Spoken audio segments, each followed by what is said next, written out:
बहुत बहुत स्वागत है भाइयों, क्या हालचाल है। पिछले 3-4 दिनों से जो बहुत ज्यादा ट्रेंडिंग टॉपिक था संजू सैमसन, अब वो डील डन हो चुकी है। आप लोग देख सकते हो ऊपर CSK versus RR deal done हो गई है, लेकिन इनसाइड स्टोरी क्या है, ये डील कैसे डन हुई है, और जहां पर रविंद्र जडेजा आने के लिए तैयार नहीं हो रहे थे, जो वो ट्रेड के लिए तैयार नहीं थे, फिर वो कैसे ट्रेड के लिए रेडी हो गए। और सिर्फ एक प्लेयर नहीं, संजू सैमसन के लिए 2 प्लेयर राजस्थान रॉयल्स को चेन्नई सुपर किंग्स ने कुर्बान कर दिए हैं अपने। डिटेल में बातचीत करेंगे, इनसाइड स्टोरी आपको बताऊंगा इस पूरी ट्रेड डील की। तो जल्दी से इस वीडियो को लाइक कर दो भाइयों, जिन्होंने अभी तक नहीं किया है। चैनल को प्लीज सब्सक्राइब कर लेना भाइयों, नोटिफिकेशन बेल दबा देना, क्योंकि सारे अपडेट्स, क्रिकेट से रिलेटेड सारी खबरें, सब कुछ आपको इस चैनल के माध्यम से मिलता रहता है। इसके अलावा भाइयों एक और छोटी सी रिक्वेस्ट आप सबसे करूंगा, ये कॉमेंट सेक्शन में जाकर के स्वाइप करके इस वीडियो को हाइप जरूर कर देना।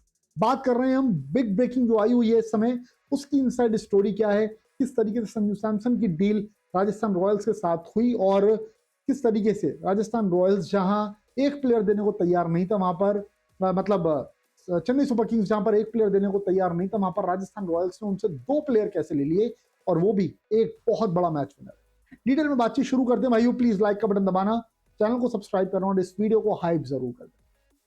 सबसे पहले बात करेंगे 2-3 महीने पहले जो कहानी चल रही थी। पहले राजस्थान रॉयल्स ने इनसे 3 प्लेयर मांगे थे, और 3 प्लेयर जो मांगे थे वो 3 प्लेयर में एक रविंद्र जडेजा का ऑप्शन था, एक ऋतुराज गायकवाड़ का ऑप्शन था, और एक ऑप्शन जो था शिवम दुबे का। लेकिन वो तीनों प्लेयर्स के लिए राजस्थान तैयार तो था, लेकिन चेन्नई सुपर किंग्स मान नहीं रहा। अब चेन्नई सुपर किंग्स जब वो नहीं मान रहा था तो फिर डील वहां पर खत्म हो गई।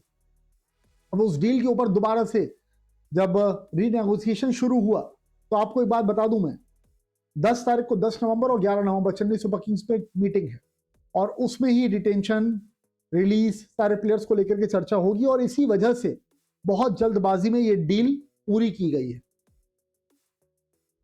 कल सबसे पहले अपडेट जब आया था, मैंने आप सबको बताया था कि किस तरीके से राजस्थान रॉयल्स रविंद्र जडेजा की डिमांड कर रहा है, और रविंद्र जडेजा के साथ साथ संजू सैमसन को दे देंगे, जडेजा को ले लेंगे। और इस बारे में जडेजा को कम्युनिकेट भी किया गया था, उनसे पूछा गया था उनका क्या मन है।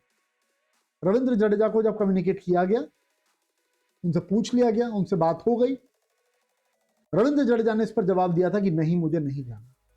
मतलब 11 साल, 2011 से रविंद्र जडेजा यहां पर खेल में, 2012 से 11 साल यहां पर हो गए। बीच में 2 साल जब सीएसके बैन रही, तब वो किसी और टीम से खेले, लेकिन वो सीएसके के साथ हमेशा से रहे, जैसे धोनी रहे थे।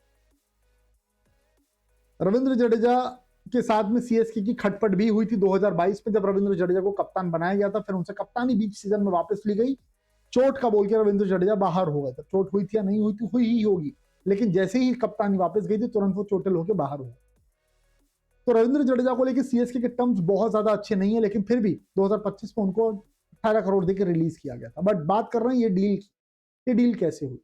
जब रविंद्र जडेजा ने मना कर दिया, तो सीएसके को भी ये बात फील हुई कि यार जडेजा भले ही मना कर रहे हो, एक सीनियर के तौर पर हमने उनको इज्जत देने की कोशिश की, उनसे पूछा गया, बट वो नहीं मान रहे, बट हमें अपना फायदा भी देखना है।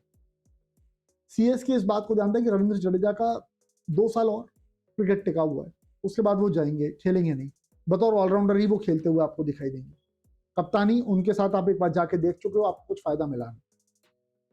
बट सामने जब संजू सैमसन का नाम था, तो सीएसके ने सोचा कि यार भले जडेजा तैयार नहीं है, सीएसके बतौर टीम हम बैटर चाहेंगे, और जडेजा को देने के लिए हमें फिर भी आगे बढ़ना चाहिए। भले जडेजा रेडी नहीं है तो क्या हो गया, बट हमें फिर भी आगे जाना चाहिए। तो ये बात सीएसके की तरफ से चल रही है। अब उसके बाद आप देखोगे तो ये बात राजस्थान रॉयल्स को भी समझ में आई कि भाई जब सीएसके इतनी जल्दी नहीं मान रहा है, और रविंद्र जडेजा के लिए वो उनसे कंफर्म कर रहे हैं, तो क्यों ना फिर और किसी प्लेयर की बात की जाए। डेवाल्ड ब्रेविस की फिर उन्होंने बात की, बट सीएसके उसके लिए रेडी नहीं हुआ। फिर उन्होंने कहा कि भाई हम संजू दे रहे हैं, जो कि आपकी टीम के लिए आगे चल के कप्तान भी बनेगा, जो कि आपकी टीम का विकेट कीपर रहेगा, धोनी को रिप्लेस करेगा, और जो कि आपका टॉप ऑर्डर में बैटिंग भी करेगा। तो जब इतनी यूटिलिटी मिल रही है, तो हम सिर्फ रविंद्र जडेजा उसके बदले में नहीं लेंगे, हमें एक और प्लेयर चाहिए, और वो प्लेयर होगा या तो डेवाल्ड ब्रेविस या फिर सैम करन। इन्होंने सोचा सैम करन, जितना मुझे अमाउंट याद है, मैं एक बार क्रॉस चेक और कर लेता हूँ, 2 करोड़ 40 लाख में सीएसके ने उनको परचेज किया था।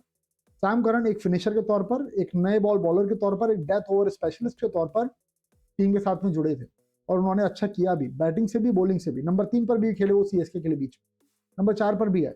तो सैम करन बहुत यूटिलिटी रखते थे, but in comparison to Sanju Samson, यहां पर सीएसके के लिए एक बात समझो भाइयों, सीएसके के लिए यहां पर ये नहीं था कि उनको संजू सैमसन चाहिए, नहीं, सीएसके को था कि हमें धोनी का रिप्लेसमेंट चाहिए। धोनी के रिप्लेसमेंट के तौर पर 3-4 प्लेयर ही सामने आते हैं।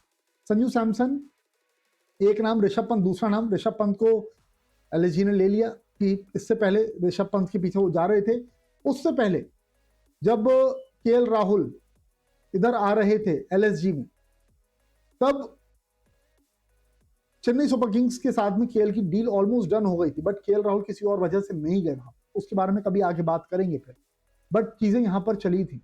तो शुरुआत से ये पिछले 3-4 सालों से लगे हुए थे कि हमको भाई धोनी का रिप्लेसमेंट चाहिए, धोनी के बदले में हम क्या कर सकते हैं वो हमको देखना है और वो हमको लेकर के आगे चलना है। तो अब अल्टीमेटली इनको सक्सेस मिली है इस बात पर कि चेन्नई सुपर किंग्स अपने 2 प्लेयर कुर्बान करके धोनी का रिप्लेसमेंट लाया। मैं ये कहूंगा, संजू सैमसन को लाए ये नहीं बोलूंगा मैं, संजू सैमसन अपने आप में बड़ा प्लेयर है, बट चेन्नई के लिए धोनी का रिप्लेसमेंट आना बहुत ज्यादा जरूरी था। इस वजह से ये डील में उन्होंने रविंद्र जडेजा के साथ साथ सैम करन को भी दिया है। तो ये पूरी कुल मिलाकर के जो इनसाइड स्टोरी थी, ये बहुत दिनों से चल रही थी। कभी बात आ रही थी हाँ जी डील हो रही है, कभी बात आ रही थी नहीं जी डील नहीं हो रही है, हाँ जी डील सीएसके तो तैयार है लेकिन प्लेयर ने मना कर दिया। अल्टीमेटली भाई जो टीम चाहती है, जो फ्रेंचाइजी चाहती है वही होता है। प्लेयर से पूछा जा रहा है सम्मान देने के तौर पर, बट फ्रेंचाइजी प्लेयर को परचेज कर चुकी है पैसे दे करके। प्लेयर्स के पूरे राइट फ्रेंचाइजी के पास में है, उनका इंटरेस्ट क्या है कैसा है फ्रेंचाइजी से ज्यादा एक टीम डिसाइड करती है, और वो सीएसके ने डिसाइड कर लिया कि हमें अब रविंद्र जडेजा के साथ आगे नहीं जाना है, हमें सैम करन के साथ नहीं जाना है, हमें धोनी के रिप्लेसमेंट के तौर पर संजू सैमसन चाहिए, और वो ले चुके। तो भाई कुल मिलाकर के ये एक बड़ा अपडेट था, बहुत बड़ी डेवलपिंग स्टोरी थी जो कि बहुत दिनों से चल रही थी और उसके ऊपर लगातार अपडेट्स भी आ रहे थे। फिलहाल अभी ये बड़ी खबर एक निकल करके सामने आई है, तो अब देखते हैं इस पर क्या कुछ और जाता है। बट अभी जो मुझे अपडेट मिल पाया, जो मुझे इनसाइड स्टोरीज पूरे ट्रेड को लेकर के मिल पाई, वो मैंने आप सबको बता दी। अब आप लोगों से बस छोटी सी रिक्वेस्ट करूंगा भाइयों कि इस वीडियो को जल्दी से लाइक कर दो अगर अभी तक नहीं किया है, चैनल को सब्सक्राइब कर देना भाइयों अगर अभी तक नहीं किया है। और भाइयों एक और बड़ी चीज बोल रहा हूं मैं, प्लीज भाइयों आप सबकी हेल्प चाहिए, इस वीडियो को हाइप जरूर कर देना। सब्सक्राइब का बटन आपको यहाँ पर दिख रहा है, अभी हाइप का बटन आप सबको मिल जाएगा कमेंट सेक्शन में। जब आप जाओगे स्वाइप करोगे तो फिर हाइप वहां पर करने को और मिलेगा, हाइप दिस वीडियो वहां पर ऑप्शन होगा, उस ऑप्शन पर क्लिक कर दीजिएगा। तो आप प्लीज अपना सपोर्ट दिखाइएगा। और ये इनसाइड स्टोरी आपको कैसी लगी, आपका क्या पॉइंट ऑफ व्यू इस पूरी खबर पर, ये डील किसके लिए ज्यादा फायदेमंद है, सीएसके या फिर आरआर, ये आप बताइएगा comment. Thank you so much for watching, bye bye, see you, love you all भाई।